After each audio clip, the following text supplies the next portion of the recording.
Bonjour, et bienvenue à vous tous, sur la chaîne de Tor Odyssée.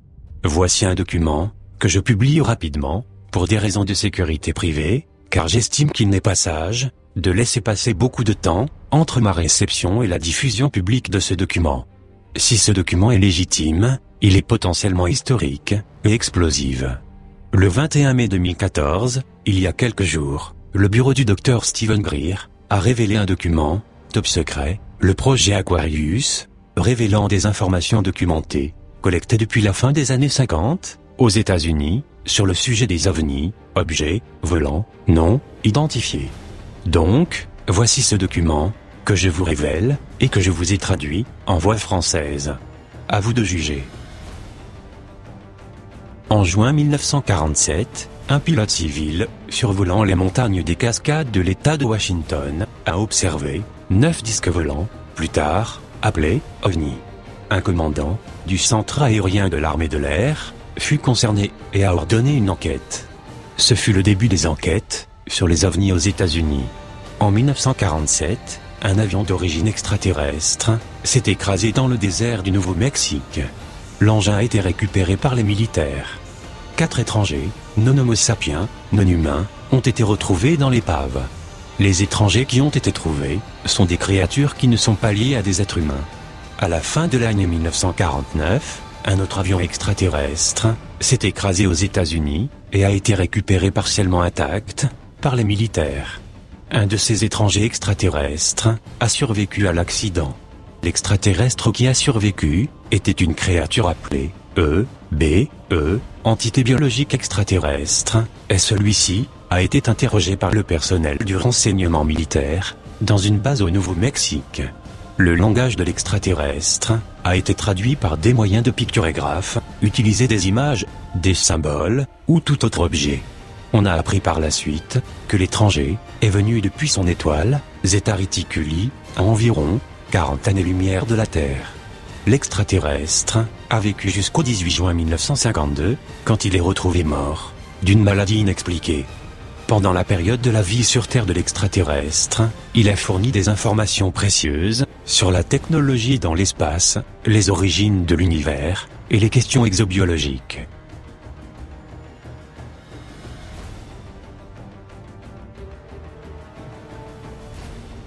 La récupération des avions étrangers mène les États-Unis sur un exoprogramme d'enquête intensive pour déterminer si ces étrangers ont posé une menace directe sur notre propre sécurité nationale. En 1947, l'armée de l'air décide de lancer un programme visant à enquêter sur les incidents impliquant des ovnis. Le programme secret a été exploité sous 3 noms de code différents, Bridge, Cygne et enfin Blue Book.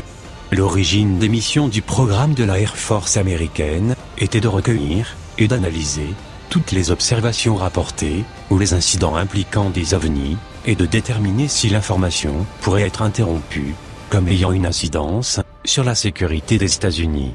Certaines informations ont été évaluées à l'idée d'utiliser les données obtenues pour faire progresser notre technologie spatiale propre aux futurs programmes spatiaux. 90% des quelques 12 000 rapports analysés par l'armée de l'air ont été considérés comme des canulars, et la sécurité aérienne a expliqué que ce phénomène était des objets astronomiques naturels. L'autre 10% ont été considérés comme des observations ou incidents étrangers légitimes. Cependant, toutes les observations d'OVNI ou incidents ont été signalées dans le cadre du programme de la Air Force. En 1953, le projet GLEM, initié par un ordre du président Eisenhower, qui croyait que les ovnis constituaient une menace pour la sécurité nationale des États-Unis. Le projet GLEM, qui est devenu projet Verseau en 1966, était une déclaration parallèle pour les observations et les incidents d'ovnis. Les rapports collectés, dans le cadre du projet Aquarius, ont été considérés comme des observations réelles d'aéronefs ou de contact avec les formes de vie extraterrestres. La plupart des rapports ont été faits par des filiales militaires et par le ministère de la Défense du personnel civil.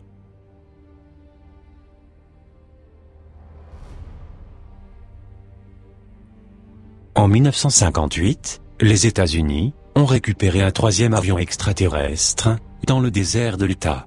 Le vaisseau était en excellent état de vol.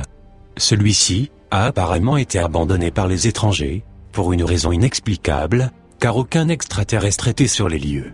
Aucune forme de vie trouvée, dans, ou, autour du vaisseau.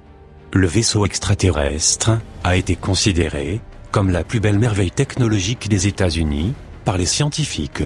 Cependant, l'exploitation de l'instrumentation du vaisseau était tellement complexe que nos scientifiques ne pouvaient interrompre le fonctionnement du vaisseau.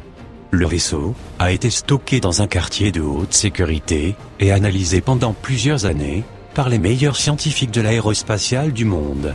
Les États-Unis ont gagné un grand volume de données technologiques du vaisseau extraterrestre récupéré.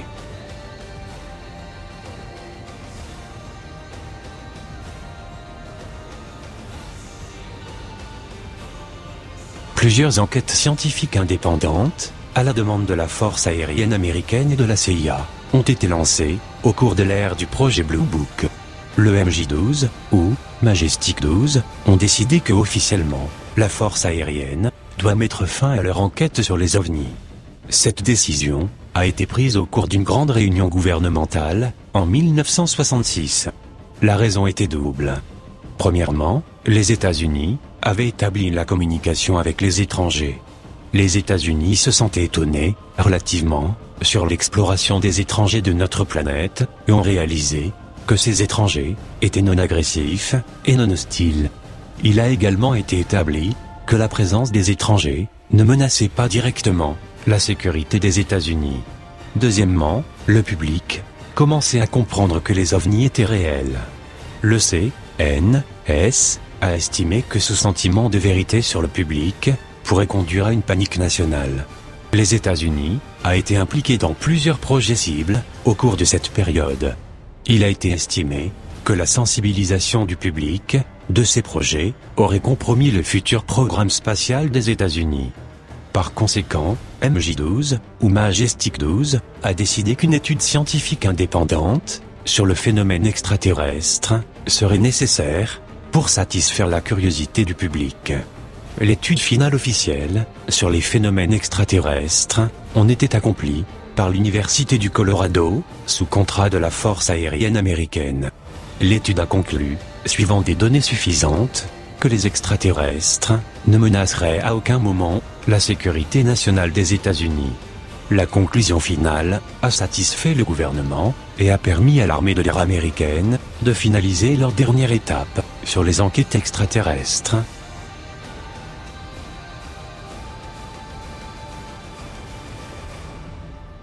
Lorsque l'armée de l'air américaine a officiellement fermé le projet Blue Book, en décembre 1969, le projet Aquarius continue à fonctionner sous le contrôle de la NSC et MJ-12.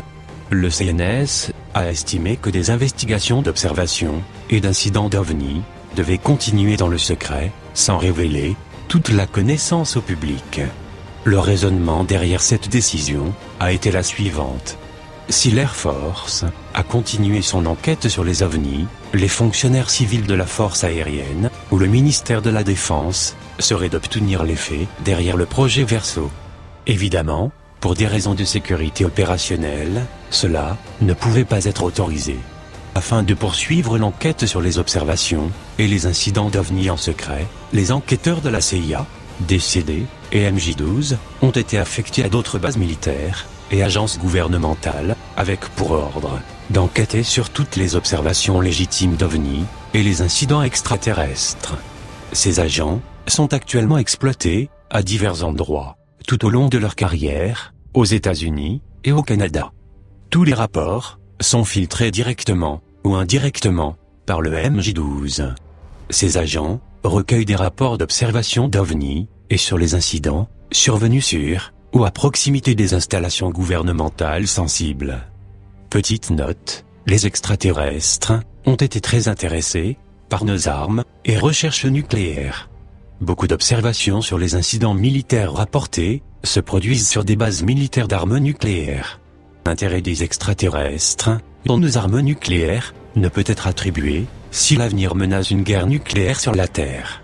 L'armée de l'air a pris des mesures pour assurer la sécurité des armes nucléaires contre le vol ou contre la destruction de la part des extraterrestres. Le MJ-12, ou Majestic 12, se sent confiant, car les étrangers sont sur une exploration de notre système solaire à des fins pacifiques. Cependant, nous devons continuer à observer et à suivre le mouvement des étrangers, jusqu'à ce que l'on soit déterminé que les plans futurs des étrangers ne contiennent pas de menaces pour notre sécurité nationale ou pour la civilisation de la Terre. La visite de la Terre par les extraterrestres remonte à un peu plus de 5000 ans. Certains extraterrestres ont rapporté aux Américains qu'il y a un peu plus de 2000 ans, ses ancêtres ont planté une créature humaine extraterrestre sur Terre pour aider les habitants de la Terre dans le développement d'une civilisation. Cette information était vague, et l'identité exacte, ou les informations de fond sur cet Homo sapiens, n'a pas été obtenue. Car si cette information serait rendue publique, cela provoquerait une panique religieuse générale dans le monde entier. Car toutes les religions existantes s'effondreraient, et l'humain alors comprendrait que nous avons été créés par des extraterrestres. Le MJ3 a élaboré un plan qui permettra la libération du projet Aquarius. Le programme de la libération d'informations sur le public appelle à une libération progressive sur une période de temps afin de conditionner le public pour divulguer la réelle existence des extraterrestres.